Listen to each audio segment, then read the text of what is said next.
Hello दोस्तों, स्वागत है आपका अपने YouTube channel knowledge and education अड्डा में। आज के इस वीडियो में हम डिस्कस करेंगे पीरियोडिक टेबल में पाए जाने वाले एलिमेंट्स की प्रॉपर्टी के बारे में।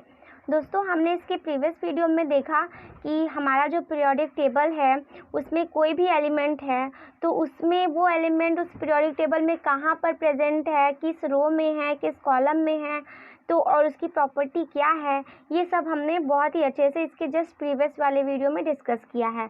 अगर आपने उस वीडियो को नहीं देखा तो आप प्लेलिस्ट में केमिस्ट्री की प्लेलिस्ट में जाइए और उस वीडियो को देख सकते हैं। दोस्तों, यहाँ पर हम आज के इस वीडियो में पढ़ेंगे जैसे जो एलिमेंट्स होते हैं तो उसमें कई प्रॉपर्टी होती है किसी भी एलिमेंट में। जैसे कि परमाणु त्रिज्या हो गई, उसकी विद्युत ऋणात्मकता क्या होती है, इलेक्ट्रॉन बंधुता और आयनन ऊर्जा, ये सब चीज़ें जो होती हैं किसी भी एक एलिमेंट में होता है।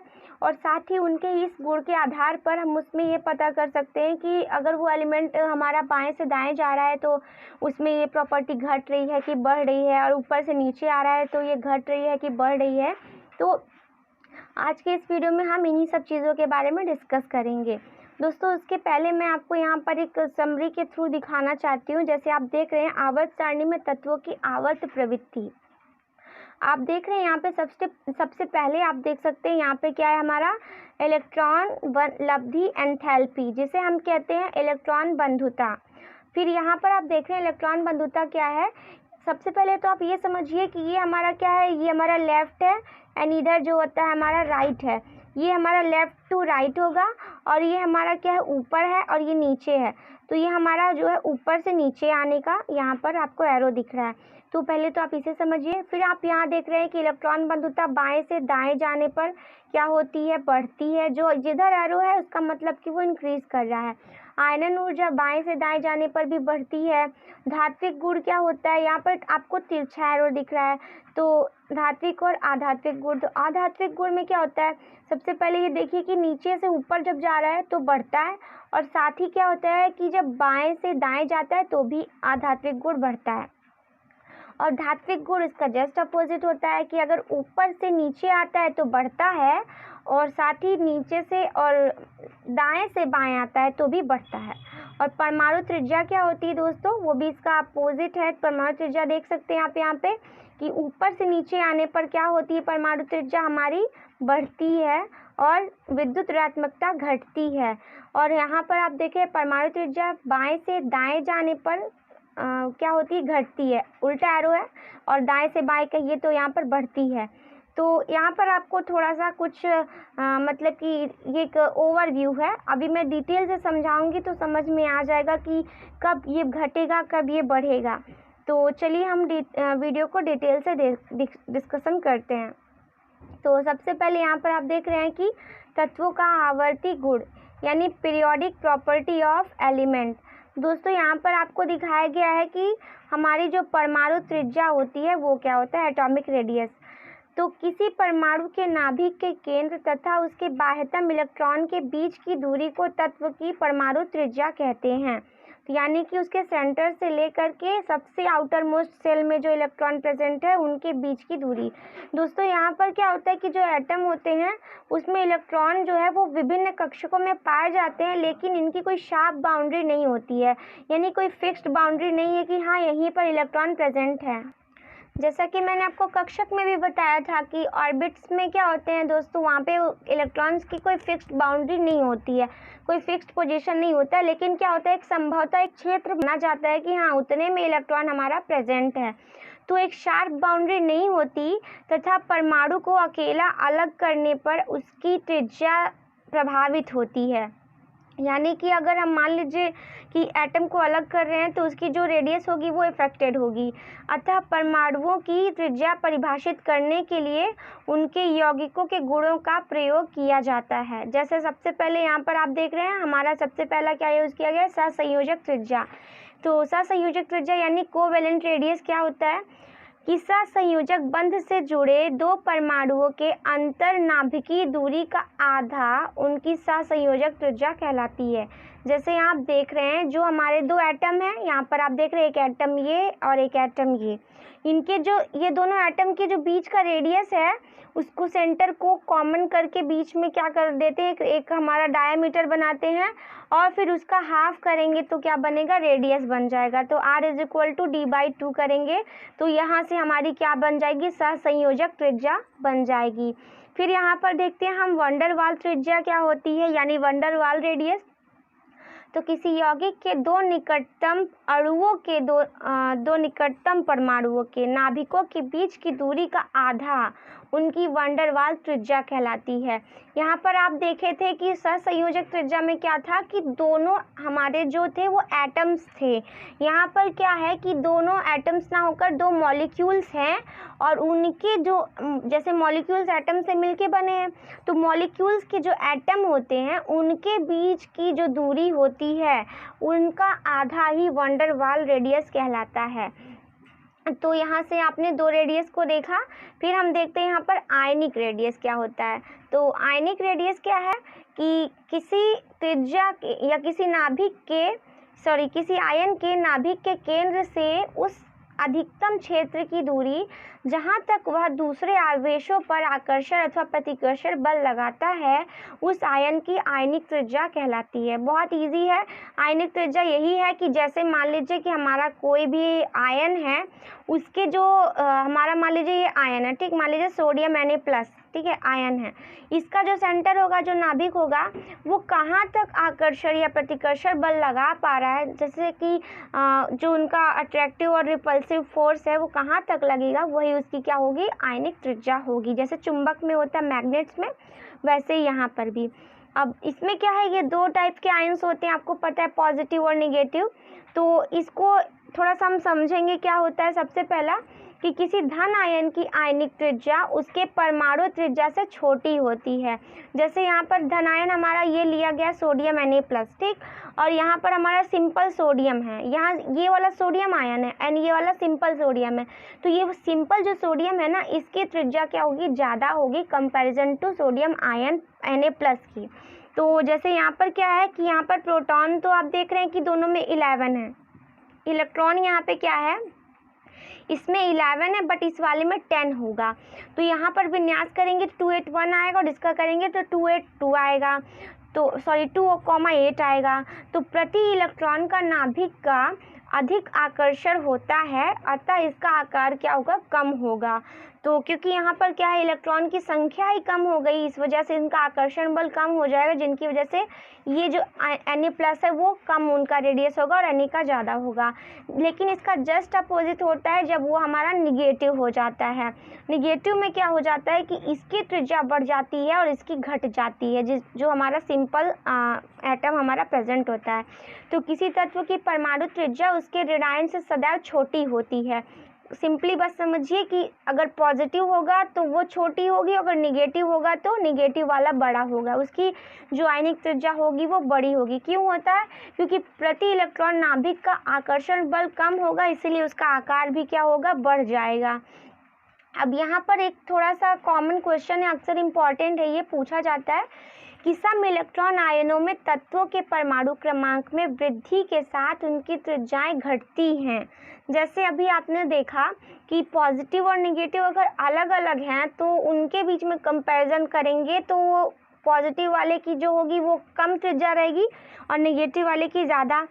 लेकिन यहाँ पर क्या है कि आप देख रहे हैं कि इसमें अगर एक सीरीज़ बना दी जाए तो यहाँ पर क्या, जिसका सबसे ज़्यादा इलेक्ट्रॉन होंगे उसकी सबसे ज़्यादा आयनिक त्रिज्या होगी, उसके बाद उसकी होगी, फिर इसकी, देन ये यहाँ पे Na+ की, फिर Mg2+ और Al3+। तो आप देख रहे हैं कि सम इलेक्ट्रॉन आयनों में क्या होता है, उनका जो तत्वों के परमाणु क्रमांक होते हैं उसमें वृद्धि के साथ साथ उनकी त्रिज्याएं घटती हैं, यानी वहाँ की जो आयनिक त्रिज्याएं होती हैं वो घटती हैं। एल्यूमिनियम का आप देखेंगे तो क्या होता है, इसका 13 होता है एटॉमिक नंबर, लेकिन यहाँ पर एटॉमिक नंबर तो बढ़ गया बट इसका जो आयनिक त्रिज्या हो गया वो घट रहा है, क्योंकि यहाँ पर जो इलेक्ट्रॉनों की संख्या है वो समान है सब जगह।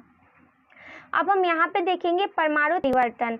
देखिए दोस्तों, एक चीज़ हम बताना चाहेंगे कि समूह में परिवर्तन अगर आपसे बोलेगा तो मतलब ऊपर से नीचे या नीचे से ऊपर जाना है, ठीक है। क्योंकि आपने अभी प्रीवियस वीडियो में भी देखा होगा कि समूह का मतलब ग्रुप होता है। ग्रुप का मतलब क्या होता है, जो हमारे 1 से लेके 18 एलिमेंट्स जिस ग्रुप में होते हैं, वहाँ पर आपने देखा कि यहाँ पर क्या होता है 1 2 3 4 ऐसे करते करते क्या होता है ऊपर से नीचे या नीचे से ऊपर जाते हैं, तो वो हमारा क्या होता है ग्रुप होता है। देन जो हमारा लेफ्ट टू राइट या राइट टू लेफ्ट जाएगा या बाएं से दाएं दाएं से बाएं जाता है, उसे हम आवर्त कहते हैं। और हर एक जो भी हमारा एलिमेंट निकलेगा उसकी जो प्रॉपर्टी होगी वो 2 टाइप से हम डिसाइड करेंगे। एक तो देखेंगे कि उसमें ऊपर से नीचे जाने पर क्या होता है, और दूसरा हम देखेंगे कि बाएं से दाएं जाने में क्या होता है। तो अगर हम आयनिक त्रिज्या की बात करें तो ऊपर से नीचे, सिंपली भाषा में बात करें तो ऊपर से नीचे जाने में क्या होगा, समूह में परिवर्तन क्या होगा। तो आवर्त सारणी के किसी समूह में ऊपर से नीचे जाने पर तत्वों के परमाणु क्रमांक में वृद्धि के साथ साथ उसमें कोशों की संख्या बढ़ती है, जबकि प्रभावी नाभिकीय आवेश परिवर्तित नहीं होता है। अतः परमाणु त्रिज्या भी क्या होती है, बढ़ती है।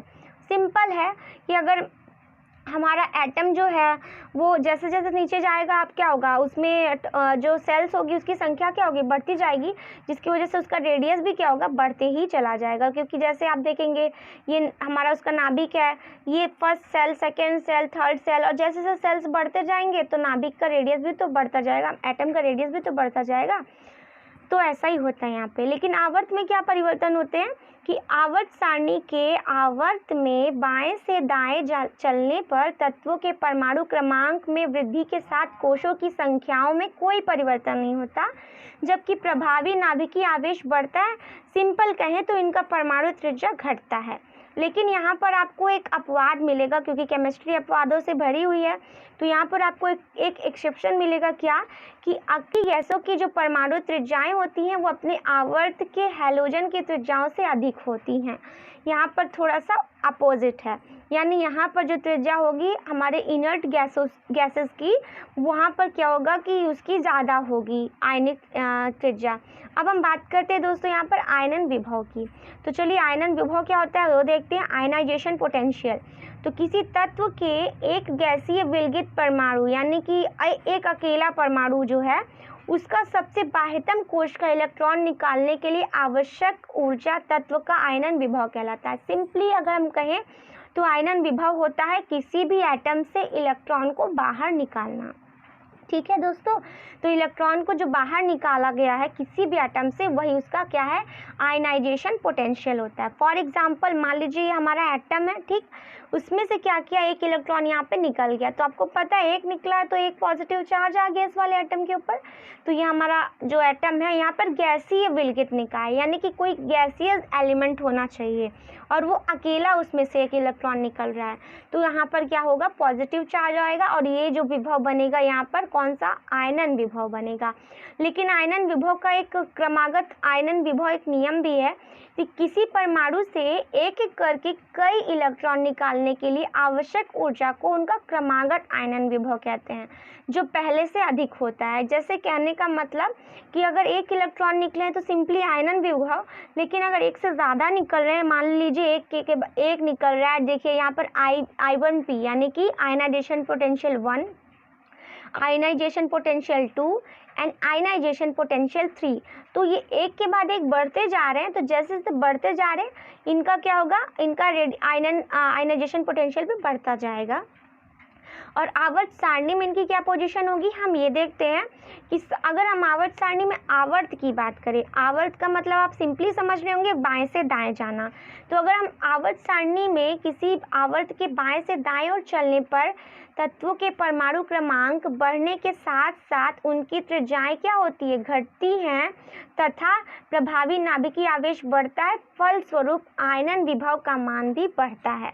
तो आयनन विभव क्या होता है, आपको सिंपली कहें तो बाएं से दाएं जाने पर बढ़ता है।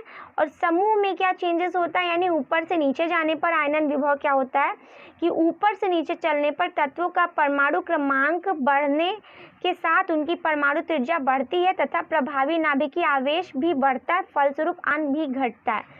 तो सिंपली यहाँ पर आयनन विभव घट जाता है दोस्तों। अब हम देखते हैं यहाँ पर क्या है कि आपने जैसे देखा ऊपर से नीचे जाने पर क्या होता है, घटता है आयनन विभव, और बाएं से दाएं जाने पर आयनन विभव बढ़ता है। देखते हैं इलेक्ट्रॉन बंधुता, जिसे हम कहते हैं इलेक्ट्रॉन एफिनिटी। इलेक्ट्रॉन एफिनिटी क्या होती है कि किसी तत्व के एक गैसीय विलगित परमाणु में एक अतिरिक्त इलेक्ट्रॉन देने पर उत्सर्जित ऊष्मा उस तत्व की प्रथम इलेक्ट्रॉन बंधुता कहलाती है। सिंपली लैंग्वेज में बोले तो इलेक्ट्रॉन एफिनिटी क्या होती है कि इलेक्ट्रॉन को उसमें डालना या इलेक्ट्रॉन को लेना, एक्सेप्ट करना ही क्या होती है, इलेक्ट्रॉन एफिनिटी होती है। जैसे आप देख रहे हैं कि यहाँ पर भी क्या है, गैसीय विलगित परमाणु, यानी कि गैसीय एलिमेंट एटम जो है वो अकेला एक गैसीय एलिमेंट है, उसमें से अगर हम प्रथम इलेक्ट्रॉन निकालेंगे तो प्रथम इलेक्ट्रॉन बंधुता, दो निकालेंगे तो द्वितीय इलेक्ट्रॉन बंधुता, तो वो भी क्या होती है, जैसे कि हमने अभी देखा क्रमागत आयनन विभव, वैसे यहाँ पर इलेक्ट्रॉन बंधुता भी क्या होती है, 1 2 3 4 होती है, कई सारी हो सकती हैं। तो यहाँ पर क्या है, जैसे आप देख रहे हैं कि हमारा गैसियस एलिमेंट है, उसमें से एक इलेक्ट्रॉन जब जुड़ गया तो माइनस चार्ज हो गया, तो यहाँ पर क्या हो गया, ये इसकी इलेक्ट्रॉन बंधुता हुई। तो इलेक्ट्रॉन बंधुता का क्या इफेक्ट होता है आवर्त सारणी में देखते हैं। तो अगर समूह में बात करें तो समूह का मतलब ऊपर से नीचे जाना, तो आवर्त सारणी के किसी समूह में ऊपर से नीचे की ओर चलने पर तत्वों के परमाणु क्रमांक में वृद्धि के साथ उसकी परमाणु त्रिज्या बढ़ती है तथा जबकि प्रभावी नाभिकीय आवेश समान रहता है, इसीलिए नाभिक एवं इलेक्ट्रॉन के मध्य आकर्षण घटता है, फलस्वरूप इलेक्ट्रॉन बंधुता का मान भी घटता है। सिंपली कहें तो उसने इलेक्ट्रॉन को एक्सेप्ट किया है, तो आपको पता है कि इलेक्ट्रॉन लेगा तो उसके साथ रिपल्सन होगा, और रिपल्सन होने की वजह से वहाँ पर इलेक्ट्रॉन बंधुता का मान घटेगा। लेकिन दोस्तों हैलोजन ग्रुप में आप देखेंगे तो यहाँ पर क्या है कि जैसे कि ऊपर से नीचे जा रहे हैं, तो ऊपर से नीचे जाने पर घटना चाहिए। तो सबसे पहले हमारा फ्लोरीन होता है, फिर क्लोरीन, फिर ब्रोमीन, फिर आयोडीन। तो घटता हुआ क्रम अगर हम देखें तो यहाँ पर क्या है हमारा, तो सबसे नीचे आयोडीन होगा, तो आयोडीन का सबसे कम है, देन उसके ऊपर ब्रोमीन होगा, फिर उसके बाद यहाँ पर आपको क्लोरीन होना चाहिए, फिर फ्लोरीन होना चाहिए था। लेकिन यहाँ पर अपवाद है केमिस्ट्री में कि पहले हमारा फ्लोरीन आता है फिर क्लोरीन आता है इलेक्ट्रॉन एफिनिटी में। ऐसा होता क्यों है? ऐसा इसलिए होता है क्योंकि क्लोरीन की इलेक्ट्रॉन बंधुता अपवाद स्वरूप फ्लोरीन से अधिक होती है, क्योंकि फ्लोरीन के अति सूक्ष्म आकार के कारण जो आने वाला इलेक्ट्रॉन पर प्रतिकर्षण बल लगता है, और फ्लोरीन के बाह्यतम कोश में रिक्त डी उपकोष नहीं होता है, लेकिन क्लोरीन में होता है, तो इस वजह से क्लोरीन इलेक्ट्रॉन को एक्सेप्ट कर लेता है। आप इस एग्जाम्पल से समझिए, फ्लोरीन का आप देख रहे हैं कि क्या होता है configuration 1s2 2s2 and 2p5। तो यहाँ पर आप देख रहे हैं कि इसका जो है सभी यहाँ तो s ऑर्बिट्स पूरा कंप्लीट है, p जो है वो सिर्फ अकेला खाली है। लेकिन क्लोरीन में आप क्या देख रहे हैं कि यहाँ पर 1s2 2s2 2p 3 3s2 3p6 and 3d2 देख रहे हैं। तो यहाँ पर जो हमारा 3p6 है ये तो पूरा कंप्लीट है, और 3d अभी पूरा खाली है, क्योंकि आपको पता है ना हुंस लॉ के अकॉर्डिंग क्या होना चाहिए कि पहले जो खाली है उनमें पहले एक एक इलेक्ट्रॉन की फिलिंग हो जानी चाहिए। तो पहले तो ये अपने एक एक इलेक्ट्रॉन की फिलिंग करेगा, तो इसी वजह से क्लोरीन जो है वो ज़्यादा एक्टिव हो जाता है, और वो पहले इलेक्ट्रॉन को ग्रहण करने की वजह से यहाँ पर क्या है, क्लोरीन की पहले फ्लोरीन से पहले क्लोरीन आ जाता है। तो इसीलिए यहाँ पर अपवाद है किसके लिए, इलेक्ट्रॉन एफिनिटी के लिए। देन यहाँ हम देखते हैं आवर्त में परिवर्तन क्या होता है। जैसे अपने समूह में देखा ऊपर से नीचे जाने पर घटता है, लेकिन यहाँ पर क्या होता है, आवर्त में बाएं से दाएं जाने पर परमाणु क्रमांक में वृद्धि के साथ उनके इलेक्ट्रॉन बंधुता का मान हैलोजन समूह तक बढ़ता है। कहाँ तक बढ़ता है, हैलोजन समूह तक। अब हम देखते हैं दोस्तों यहाँ पे विद्युत ऋणात्मकता। विद्युत ऋणात्मकता क्या होती है, इलेक्ट्रोनेगेटिविटी। किसी तत्व के द्वारा साझा के इलेक्ट्रॉन को, यानी कि जो शेयरिंग इलेक्ट्रॉन होता है, उसको अपनी ओर आकर्षित करने की क्षमता को उस तत्व की विद्युत ऋणात्मकता कहते हैं। आवर्त सारणी में इसमें क्या परिवर्तन होता है कि विद्युत ऋणात्मकता को किसी तत्व के आयनन विभव एवं उसके इलेक्ट्रॉन बंधुता का औसत मान माना जाता है। आवर्त सारणी में इसका परिवर्तन इलेक्ट्रॉन बंधुता के समान होता है। जैसे विद्युत ऋणात्मकता होती है वैसे ये भी है। अर्थात क्या होता है, विद्युत ऋणात्मकता में जो हमारे इलेक्ट्रॉन बंधुता में होता है वही इसमें भी होगा, कि जैसे अगर हम बाएं से दाएं जाएंगे तो इसका मान बढ़ेगा, और समूह में ऊपर से नीचे की ओर जाएंगे तो इलेक्ट्रॉन बंधुता का मान क्या होगा, वो जैसे विद्युत ऋणात्मकता का मान बढ़ रहा था वैसे इलेक्ट्रॉन बंधुता का मान भी क्या होगा, बढ़ेगा। जैसे इलेक्ट्रॉन बंधुता का मान बढ़ रहा था वैसे यहाँ पे विद्युत ऋणात्मकता का मान भी क्या होगा, घटेगा। तो अब यहाँ पर हम देख लेते हैं एक बार हैलोजन तत्वों के विद्युत ऋणात्मकता का बढ़ता क्रम। हैलोजन तत्वों में क्या होगा, आपने देखा कि सबसे पहले हमारा फ्लोरीन है। तो आपको पता है दोस्तों कि ऊपर से नीचे जाने पर विद्युत ऋणात्मकता का मान भी घटता है, जैसे कि इलेक्ट्रॉन बंधुता का मान हमारा घटता है। तो वही चीज़ यहाँ पे भी आप देखेंगे कि हमारा सबसे पहले फ्लोरीन है, क्लोरीन है, फिर ब्रोमीन है, फिर आयोडीन है। यहाँ पे क्रम भी सही है। देन यही हमारा क्या है, हमारा घटता क्रम है। सबसे पहला क्लोरीन है तो क्लोरीन की सबसे ज़्यादा, फिर उससे कम सबसे पहले फ्लोरीन है तो फ्लोरीन की सबसे ज़्यादा विद्युत ऋणात्मकता, फिर उससे कम क्लोरीन की, फिर उससे कम ब्रोमीन की, देन उससे कम आयोडीन की होती है। फिर हम यहाँ पर अगर इन शॉर्टकट में अगर समझना चाहें कि इलेक्ट्रॉन बंधुता क्या होती है, तो जो मैंने आपको समझाया वही चीज़ यहाँ पे भी लिखा है कि किसी उदासीन परमाणु को ऋणात्मक आयन में परिवर्तित करने के लिए उसमें इलेक्ट्रॉन जोड़ने पर जो ऊर्जा उत्पन्न होती है या मुक्त होती है, उसी को हम इलेक्ट्रॉन बंधुता कहते हैं, या इसको इलेक्ट्रॉन लब्धि एंथैल्पी भी कहा जाता है। तो सामान्यतः अधात्विक तत्वों की इलेक्ट्रॉन बंधुता धात्विक तत्वों से अधिक होती है। और आयनन विभव की अगर हम बात करें तो इसका जस्ट अपोजिट होता है इलेक्ट्रॉन बंधुता का।